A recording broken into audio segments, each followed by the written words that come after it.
Singapore ایک ایسی country ہے جس میں صرف ایک ہی سٹی ہے اور وہ ہے سنگاپور، کیونکہ یہ پوری کنٹری ہی اتنی چھوٹی ہے کہ اس کا ایریا انڈیا کے شہر ممبئی سے تھوڑا بڑا، جبکہ پاکستانی کیپٹل اسلام آباد سے بھی چھوٹا ہے۔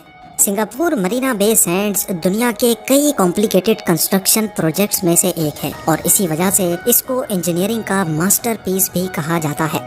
انجینئرز کو صرف ایک بلڈنگ نہیں بلکہ پوری 3 بلڈنگز کھڑی کرنی تھی، ایسی بلڈنگز جس کا ایک حصہ جھکا ہوا ہوگا اور وہ بھی دوسرے حصے کی سپورٹ میں۔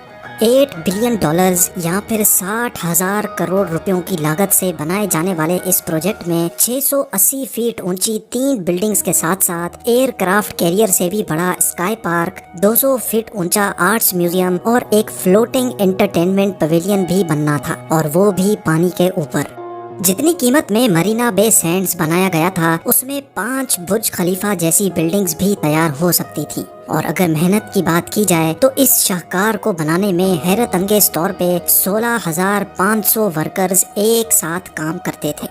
سمندر کے کنارے گیلی مٹی پر فاؤنڈیشن بنانے سے لے کر ایک خاص اینگل پر کروڈ شیپ اسٹرکچر اور اس کے اوپر ایک انوکھا اسکائی پارک بنانے تک، کنسٹرکشن ورکرز اور انجینئرز کو کئی ایسے چیلنجز کا سامنا کرنا پڑا جو نہ صرف ان کی لائف کا پہلا چیلنج تھا، بلکہ آج سے پہلے ایسے چیلنجز کا دنیا کے کسی پروجیکٹ میں سامنا نہیں کیا گیا تھا۔ آئیے ایک ایک کر کے ان تمام چیلنجز اور ان کے سولوشنز پر نظر ڈالتے ہیں۔ چیلنج نمبر 1، مرینا بے سینڈز کو بنانے کے پیچھے امریکن بزنس ٹائکون اور لاس ویگس سینڈز کارپوریشن کے مالک شیلڈن ایڈلسن تھے، جن کا شمار فوربس میگزین کی ریچسٹ لسٹ میں بھی ہوتا رہا ہے۔ ایڈلسن یہاں ایک ایسا پروجیکٹ بنانا چاہتے تھے جو سنگاپور کی پہچان بن جائے۔ اب ظاہر ہے اس قسم کا پروجیکٹ بنانے کے لیے اس کا ڈیزائن بھی کافی تگڑا ہونا چاہیے۔ اس کام کے لیے موشی سیفڈی جیسے آرکیٹیکٹ سے بہتر کوئی اور آپشن نہیں تھا، جن کے کروڈ ڈیزائنز ہوتے تو کمال کے ہیں، پر ساتھ ساتھ مشکل بھی بہت ہوتے ہیں۔ کئی مہینوں کی محنت کے بعد سیفڈی نے تو اپنا ڈیزائن پیش کر دیا، لیکن اس ڈیزائن نے کنسٹرکشن ٹیم کے لیے ایک بڑا چیلنج کھڑا کر دیا۔ کنسٹرکشن ٹیم کے حساب سے اس پروجیکٹ کو بنانے میں کم از کم 7 سال لگیں گے، لیکن شیلڈن ایڈلسن اس پروجیکٹ کو صرف اور صرف 3 سال کے اندر بنوانا چاہتے تھے۔ انہی 3 سالوں کے اندر یہ پورا پروجیکٹ، اس کے تینوں ٹاورز، اس کا انٹیریئر، میوزیم، فلوٹنگ پویلین اور سب سے مشکل اسکائی پارک بھی بنانا تھا۔ یہ چیلنج ایکسیپٹ کرنا ہی کنسٹرکشن ٹیم کے لیے ایک بہت بڑی اچیومنٹ تھی۔ چیلنج نمبر 2، کنسٹرکشن جس سائٹ پر کی جانی تھی وہاں کی زمین سمندر کی وجہ سے سافٹ چیکی مٹی سے بھری پڑی تھی، جس کو انجینئرز میرین کلے کہتے ہیں۔ یہ میرین کلے بہت سافٹ ہوتی ہے اور یہاں کنسٹرکشن کرنا تو دور کی بات، اس پر چلنا بھی بہت مشکل ہوتا ہے۔ اگر میرین کلے سے صحیح طرح نہیں نمٹا گیا تو یہ پلٹ کر وار بھی کر سکتی ہے، جیسا سنگاپور کے ہی نیکول ہائی وے کے معاملے میں دیکھا گیا تھا۔ میرین قلعے کی خاص بات یہ ہوتی ہے کہ اگر اس کو ایکسکیویٹر کی مدد سے کھود کر نکالا جاتا ہے تو آس پاس کی قلعے اس گڈھے کو فوراً پر کر لیتی ہے، لہٰذا 200 میٹر اونچے 3 اسٹرکچرز کی فاؤنڈیشن بنانے کے لیے ضروری تھا کہ کوئی ایسا ٹھوس سولوشن نکالا جائے کہ جب فاؤنڈیشن کے لیے کھدائی کی جائے گی تو آس پاس کی قلعے ایکسکیویشن سائٹ پر نہ گرے۔ اس کے لیے انجینئرز نے 1.5 میٹر موٹی کنکریٹ وال بنانے کا فیصلہ کیا، جس کو ڈایافرام وال بھی کہا جاتا ہے۔ 4000 میٹر کی ڈایافرام وال کو زمین کے اندر 50 میٹر کی گہرائی تک بنایا گیا، اور پھر ایکسکیویٹر کی مدد سے اس کے اندر سے میرین کلے کو نکال لیا گیا۔ میرین کلے کو راستے سے ہٹانے میں ہی انجینئرز کو پورا 1 سال لگ گیا، یعنی اب ان کے پاس پروجیکٹ کو کمپلیٹ کرنے میں صرف 2 سال کا وقت بچا تھا۔ چیلنج نمبر 3، میرین کلے سے چھٹکارا پانے کے بعد انجینئرز کے پاس پورے مرینا بے سینڈز کو کمپلیٹ کرنے میں صرف 2 سال کا وقت بچا تھا، اور یہ واقعی ایک بہت مشکل ٹاسک تھا۔ انجینئرنگ ٹیم نے ہار نہیں مانی اور فیصلہ کیا کہ اس پروجیکٹ کے ہر ایک حصے کی کنسٹرکشن ایک ساتھ ہی کی جائے گی، لیکن اس کے لیے ورکرز کی بہت بڑی تعداد ریکوائرڈ تھی۔ حیرت انگیز طور پہ 16,500 ورکرز کو دن رات شفٹوں میں کام کرنے کے لیے ہائر کیا گیا۔ ورکرز کی اس آرمی کو مینیج کرنا اور ان کو وقت پر کھانا کھلانا بھی خود سے ایک بہت بڑا ٹاسک تھا۔ جس کے لیے دنیا کی سب سے بڑی کینٹین بنائی گئی۔ اس کینٹین میں ایک دن نہیں، صرف ایک وقت کا کھانا بنانے میں $82,500 یا پھر 61 لاکھ روپیوں کا خرچہ ہوتا تھا۔ چیلنج نمبر 4، تینوں ٹاورز کو بنانے میں کمپلیکیشن یہ تھی کہ ان کا ایک حصہ بالکل سیدھا جبکہ دوسرا حصہ ایک خاص اینگل پہ کروڈ ہوگا اور دونوں حصے ایک دوسرے کی سپورٹ میں کھڑے ہوں گے۔ یہ ڈیزائن کی حد تک تو کافی آسان تھا، لیکن اس کو پریکٹیکلی بنانا ایک ایسا چیلنج تھا جو آج سے پہلے کسی نے بھی نہیں کیا تھا۔ اگر اس کو پراپر پلاننگ اور کیلکولیشن کے ساتھ کنسٹرکٹ نہیں کیا گیا تو کروڈ حصے کے وزن سے سیدھا والا حصہ ٹوٹ بھی سکتا ہے، جیسا کہ اس ڈومینو ایفیکٹ میں آپ دیکھ سکتے ہیں۔ اس ڈیزائن کو پریکٹیکل شکل دینے کے لیے انجینئرز نے ایک بڑا زبردست طریقہ ڈھونڈ لیا۔ کنکریٹ بلاکس کی مدد سے ہر 4 دنوں میں ایک فلور کھڑا ہوتا گیا۔ کروڈ حصے کے اندر سپورٹ کے لیے اسٹیل وائرز ڈالی گئیں اور جیسے جیسے بلڈنگ کی ہائٹ بڑھتی گئی ان دونوں حصوں کو اسٹیل فریم کی ٹیمپرری سپورٹ بھی دی گئی۔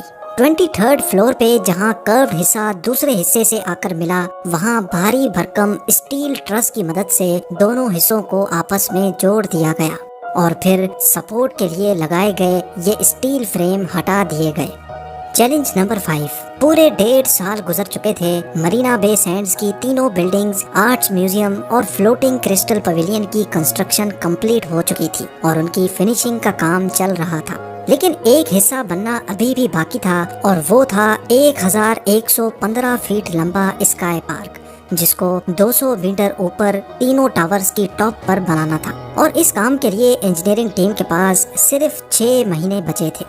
دنیا بھر میں لگژری ہوٹلز اور ریزورٹس میں باقی تمام فیسلٹیز ہونے کے ساتھ ساتھ کافی اوپن اسپیس بھی ہوتی ہے جس میں کم از کم گارڈنز اور پولز بنائے جاتے ہیں، لیکن مرینا بے سینڈز کیونکہ ایک کافی تنگ جگہ پر بنایا جا رہا تھا، اسی وجہ سے یہاں کوئی اوپن اسپیس نہیں تھی۔ یہی وجہ تھی کہ ڈیزائن بناتے وقت یہ فیصلہ کیا گیا تھا کہ ان تینوں ٹاورز کے اوپر ایک بہت بڑا اسکائی پارک بھی بنایا جائے گا، جس میں 150 میٹر لمبا infinity pool, gardens, open air restaurants, yoga centre اور سنگاپور کے 360 ویوز دیکھنے کے لیے ایک شاندار آبزرویشن ڈیک بھی بنائی جائے گی۔ لیکن عین اس ٹائم پر جب اسکائی پارک بننے کا وقت آیا تو انجینئرز نے ایک میجر فالٹ پکڑ لیا، جس کی وجہ سے اسکائی پارک کی کنسٹرکشن ڈیلے ہو گئی۔ کیونکہ تینوں ٹاورز ایک دوسرے سے انڈیپینڈنٹ بنائے گئے تھے، یعنی ان تینوں کا آپس میں کوئی کنیکشن نہیں تھا، اسی وجہ سے انجینئرز کا خیال تھا کہ تیز ہواؤں کے دوران یہ تینوں الگ الگ ڈائریکشن میں سوئنگ کر سکتے ہیں، اور اگر اس کنڈیشن میں ان کے اوپر اسکائی پارک بنایا گیا تو یہ بہت بڑی تباہی کو دعوت دینے جیسا ہوگا۔ انجینئرز کا یہ جو خیال تھا، اس کو پروف کرنے کے لیے پروجیکٹ کے ماڈل کو ونڈ ٹنل ٹیسٹ سے گزارنا بہت ضروری تھا۔ سی پی پی ونڈ انجینئرنگ کمپنی کی مدد سے ماڈل کے اندر ویک پوائنٹس پر پریشر سینسرز لگائے گئے اور اس کو آرٹیفیشل ٹائفون سے گزارا گیا۔ افسوس کے ساتھ رزلٹ پازیٹیو آیا۔ ونڈ انجینئرز نے ایگزیکٹلی بتایا کہ طوفان کی صورت میں تینوں ٹاورز کے ٹاپ 200 mm تک جھول سکتے ہیں، یعنی تقریباً ایک موبائل فون کی لمبائی سے تھوڑا سا زیادہ۔ کہنے میں تو یہ اتنا بڑا سوئنگ نہیں ہے، لیکن کنکریٹ کی نیچر ہی ایسی ہوتی ہے کہ وہ فلیکسیبل نہیں ہوتا، تھوڑا سا بھی پریشر کنکریٹ کریک کر سکتا ہے۔ اگر اس کنڈیشن میں اسکائی پارک بنایا گیا تو طوفان کے دوران اس میں بنے 150 میٹر لمبے انفینٹی پول میں کریک بھی پڑ سکتے ہیں اور اسکائی پارک کا بڑا حصہ ٹوٹ کر گر بھی سکتا ہے۔ یہ خبر ملتے ہی پوری کنسٹرکشن اور آرکیٹیکچر ٹیم کو گہرا صدمہ لگ گیا۔ ایک طرف 16,500 ورکرز کی 1.5 سال کی محنت لگ چکی تھی تو دوسری طرف کروڑوں ڈالرز بہائے جا چکے تھے۔ پچھلے 1.5 سالوں سے ورکرز، اسٹاف اور انجینئرز کی تینوں ٹاورز کے ساتھ ایک ایموشنل اٹیچمنٹ ہو چکی تھی، لہٰذا بلڈنگ کو توڑ کر دوبارہ بنانا تو کسی بھی صورت پاسبل نہیں تھا۔ انجینئرز کو ہر صورت کوئی ایسا سولوشن تلاش کرنا تھا جس سے ٹاورز اگر سوئنگ بھی ہوں تو اسکائی پارک کو کوئی خطرہ نہ ہو۔ کئی مہینوں کی محنت کے بعد آخر کار ایک سولوشن پلان کیا گیا۔ برج انجینئرنگ ٹیکنالوجی کو استعمال کر کے موومنٹ جوائنٹس انٹروڈیوس کرنے کا فیصلہ کیا گیا، جس میں پورا اسکائی پارک تینوں ٹاورز کے اوپر ایک اسٹیل برج کے اوپر بنایا جائے گا۔ اس اسٹیل برج میں خاص قسم کے موومنٹ جوائنٹس رکھے جائیں گے جو 250 mm کی موومنٹ برداشت کرنے کی قابلیت رکھیں گے۔ یہ سولوشن سب کو سمجھ آ رہا تھا، لیکن اس کے لیے ضروری تھا کہ اسکائی پارک کو 3 الگ الگ حصوں میں بنایا جائے، یعنی 150 میٹر لمبا انفینٹی پول بنانا اب پاسبل نہیں تھا۔ انجینئرز نے فیصلہ کیا کہ انفینٹی پول کو 50-50 میٹر کے 3 پولز میں ڈیوائیڈ کر دیا جائے گا اور ان کے درمیان موومنٹس کے لیے کچھ اسپیس رکھ دی جائے گی۔